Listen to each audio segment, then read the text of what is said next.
प्रयागराज में चंद्रशेखर को कौशाम्बी जाने से रोका, हंगामा। सर्किट हाउस में धरने पर बैठे, बोले पीड़ितों से मिलने नहीं दिया, लखनऊ तक आंदोलन करेंगे।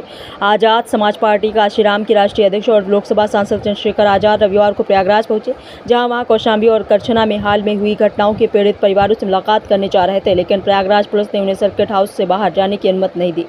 बता दें, जिसे लेकर उन्होंने पुलिस पर हाउस अरेस्ट का आरोप लगाया। यहां पर वह अपने समर्थकों के साथ सर्किट हाउस में ही धरने पर बैठ गए।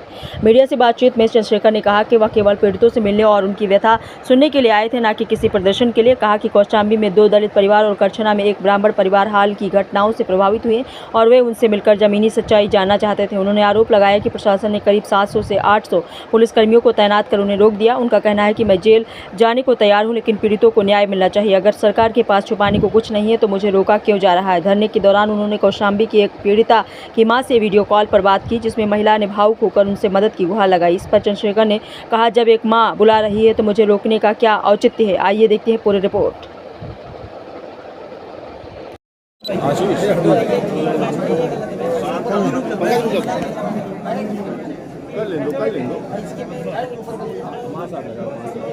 आप लोग भी मुझे नीचे लाना चाहते हो? नहीं।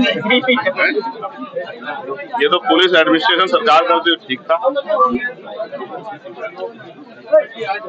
यहाँ दोनों इधर आओ, यहाँ खड़े हो दोनों, आओ तुम लोग बेटे रुक जाओ, पीछे ये फोन जेब में डालो, तुम इसके पीछे जाओ, इसके पीछे जाओ, बस दामो यहाँ आ जाओ, मेजर के बराबर में आ जाओ, पी लूंगा, सीधे खड़े जाओ, सीधे। आप प्रयागराज पहुंचे हैं, क्या विशेष तौर से प्रयागराज में पहुंचने का कारण रहा है और क्या मकसद है?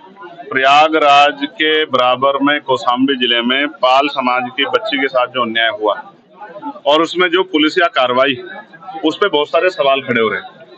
एक पक्ष कह रहा है कि हम पीड़ित हैं, दूसरा पक्ष कह रहा है कि हम पीड़ित हैं। ब्राह्मण समाज के लोग कह रहे हैं हम पीड़ित। अब ये पता जाके लगेगा मौके पे कि कौन पीड़ित। इसलिए मैं उन परिवार से मिलने के लिए पाल समाज के आया था, लेकिन पुलिस ने मुझे यहाँ रोक लिया और मुझसे कहा कि अभी लॉ एंड ऑर्डर की सिचुएशन अच्छी नहीं है, आप कुछ देर इंतजार कर लें, उसके बाद हम आपको जाने की इजाजत दे देंगे। मैं यहाँ इंतजार कर रहा हूँ पिछले 2.5 घंटे से, लगभग अब 2.5 घंटे होने को आए। मैं यहाँ इंतजार कर रहा हूँ कि मुझे वहां जाने की इजाजत मिले और मैं उस परिवारों की आवाज को उठा पाऊँ, मैं जान पाऊँ सत्य क्या है। इसी तरह करछना में जो अन्याय हुआ कि एक शेड्यूल कास्ट के व्यक्ति को जला के मार दिया, उस परिवार को न्याय मिले, उस परिवार के साथ जो डर भय का माहौल खत्म हो, उसके लिए मैं यहाँ हूँ। लेकिन अभी तक पुलिस ने कोई ठोस जवाब दिया। मैं कुछ देर और इंतजार करूंगा। अगर पुलिस ने जो वादा किया है कि हम आपको जाने देंगे या परिवार से मिलाएंगे, अगर पुलिस पे खरी उतरती तो फिर मैं कूच करूंगा, कौशाम्बी भी जाऊंगा और करछना थाने वाले परिवार से जाकर उनसे मिलूंगा, उनकी न्याय की लड़ाई को मजबूत करूंगा। आप धरने पे भी बैठे हैं, क्या कारण है? मैं इसीलिए बैठा हूं कि क्या उत्तर प्रदेश में कानून व्यवस्था इतनी कमजोर हो गई है कि एक सांसद अपने परिवार से नहीं मिल सकता है?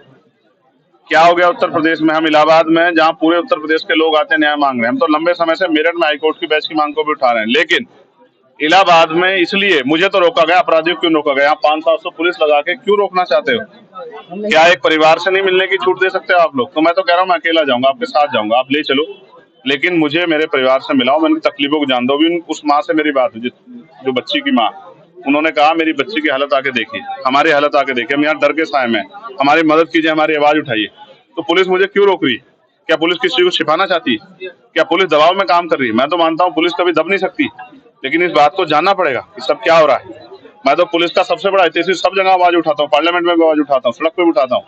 उनकी 8 घंटे की ड्यूटी हो, उनको न्याय मिले, उनको जो वेतन विसंगतियां वो दूर हो, उनके साथ जो है जो बॉर्डर स्कीम है वो खत्म हो। लेकिन क्या आज पुलिस मुझे रोक के जो है क्या कानून का हनन नहीं कर रही, संवैधानिक जो अधिकार है उनका हनन नहीं कर रही? इसका जवाब भी देना चाहिए और मैं मीडिया से कहूंगा कि पुलिस से पूछे कि वो मुझे क्यों रोक के बैठे। धन्यवाद। थोड़ी देर पहले लाइव आए थे, आपने हाउस अरेस्ट की बात भी कही और सरकार को भी घेरा, क्या कुछ? उसी के बाद मुझे बाहर आके बैठना पड़ा, इसलिए लाइव आया कि मुझे जाना था कहाँ और मुझे लेके कहाँ गए। मैं संवैधानिक विचारों का प्रयोग, संवैधानिक विचार पे हूँ, इसलिए पुलिस से बातचीत कर रहा हूँ, वरना मैं लड़के भी जा सकता हूँ, मोटरसाइकिल पे बैठ के भी जा सकता हूँ। पुलिस जानती है जब मैं जाने पाऊंगा चला जाऊंगा, लेकिन मैं संवैधानिक विचार को मानता।